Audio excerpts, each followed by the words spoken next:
Les paniers sont très rigides, c'est Jordan qui le dit. Il retourne l'animal.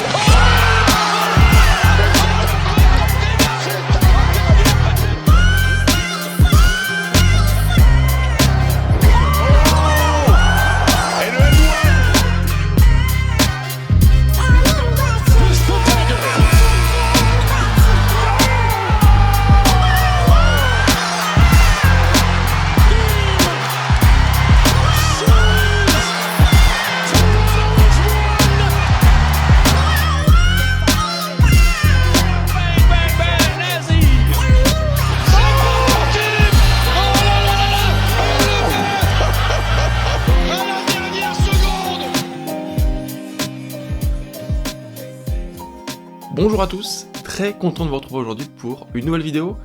On est déjà à la moitié de notre série, notre guide NBA donc pour la saison 2025-2026. On est à la moitié de la série, 16e épisode aujourd'hui, et on va s'intéresser aux Golden State Warriors. On va se réintéresser donc à cette conférence Ouest avec les Golden State Warriors, et on va se demander si c'est pas leur dernière chance cette saison.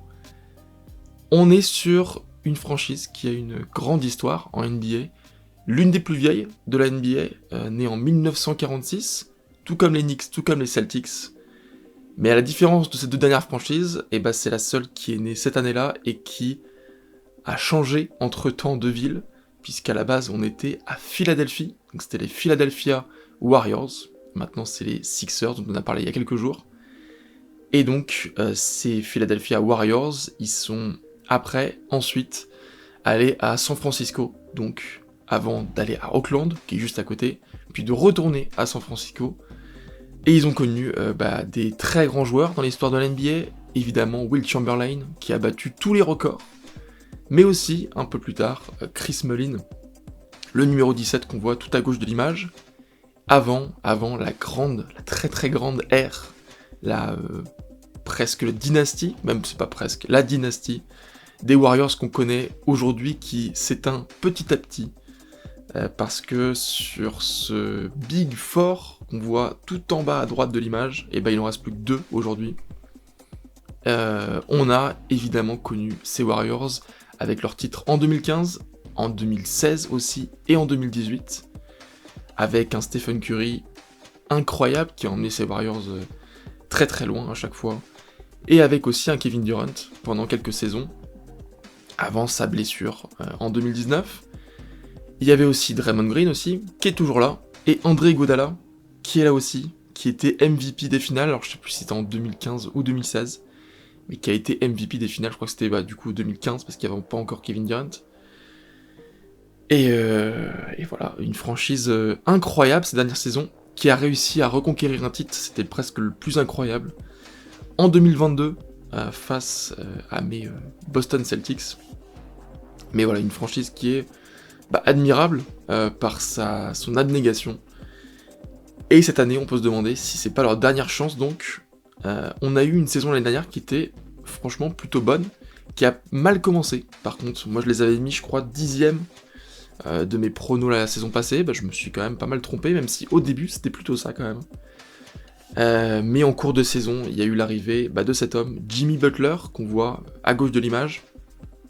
Et Jimmy Butler qui est donc arrivé du Miami Heat. Ils ont perdu Andrew Wiggins, avec qui ils avaient remporté le titre en 2022.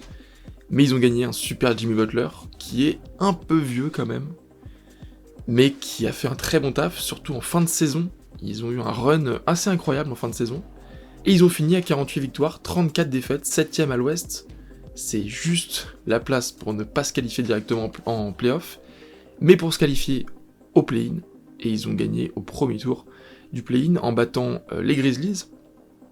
Ils ont ensuite affronté, donc on voit à l'image tout à gauche, ils ont ensuite affronté donc les Rockets et un Jalen Green qui a particulièrement été absent.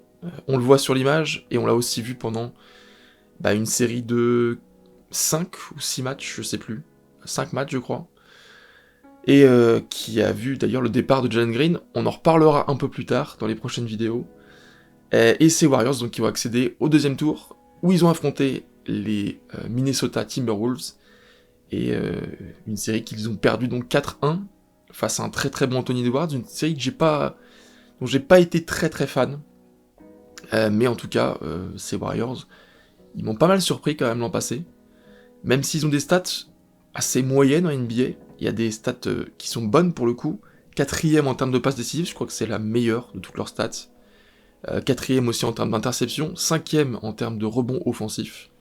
Et ensuite c'est plutôt moyen. Alors au niveau du tir, c'est pas très bon par contre. 21e en termes de tirs réussis par match, et 25e en termes de pourcentage au tir.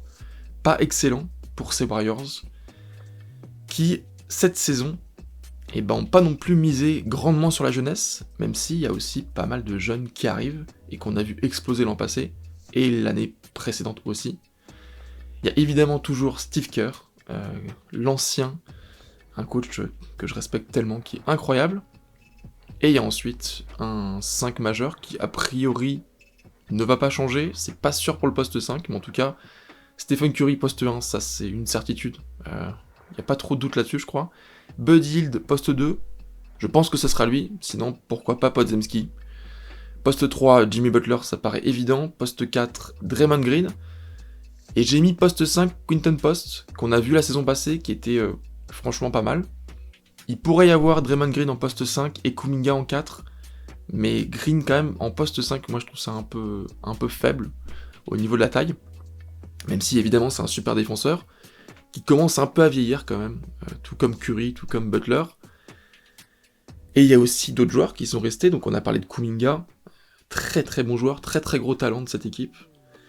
Trace Jackson Davis aussi, qui a explosé il y a 2 ans. Podziemski aussi il y a 2 ans. D'Anthony Melton, Moses Moody, qui est là depuis quelques années aussi.